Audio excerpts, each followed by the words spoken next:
com grande satisfação, estamos aqui juntamente em parceria com a Embraer, com o Banco do Brasil, implementando um projeto de aquisição alimentar. Um projeto que vem de grande importância, um anseio do homem do campo, porque primeiramente a gente já produzia ajudas em calcários, em gradeamento, em curso, e a gente precisava implementar algo que desse lucro, que desse renda para o homem do campo, porque a gente sabe a importância e o que busca a prefeita Andréa Wagner Russo, que é a valorização humana. E nada mais valorizando do que estar comprando esse alimento. E também tem a outra parte, juntamente com a Sofia da assistência social, a gente vai estar levando verduras, frutas e entregando para a população de baixa renda, população que precisa desse alimento, para dar algo a mais para essas pessoas. Eu acho muito importante esse projeto. Esse projeto vem para estar buscando uma parceria muito grande entre o homem do campo, a sociedade e ajudando o próximo. E não vai ficar só por aí. A gente vai estar implementando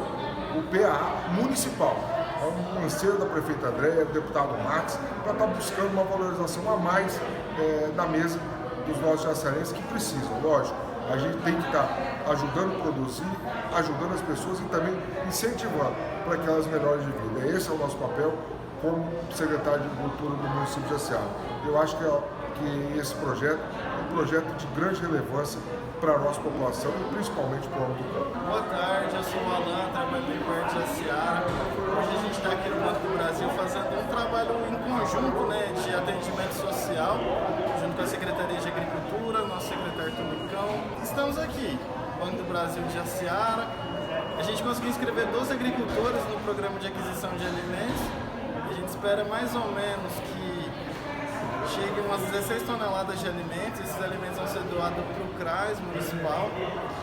Então, o CRAS vai fazer essa distribuição desses alimentos para pessoas que estão em vulnerabilidade econômica e social. E a gente estima que a gente consiga alcançar até 1.200 pessoas com esse programa. No momento de pandemia, que as pessoas estão com dificuldades econômicas e elas vão estar recebendo alimentos de primeira qualidade. Então, a gente vai estar cuidando melhor das nossas famílias carentes, os nossos agricultores eles vão estar conseguindo vender seus produtos. A gente torce para que o governo dê continuidade com esse programa e que a gente consiga levar um trabalho social para a nossa população querida de Jaciara.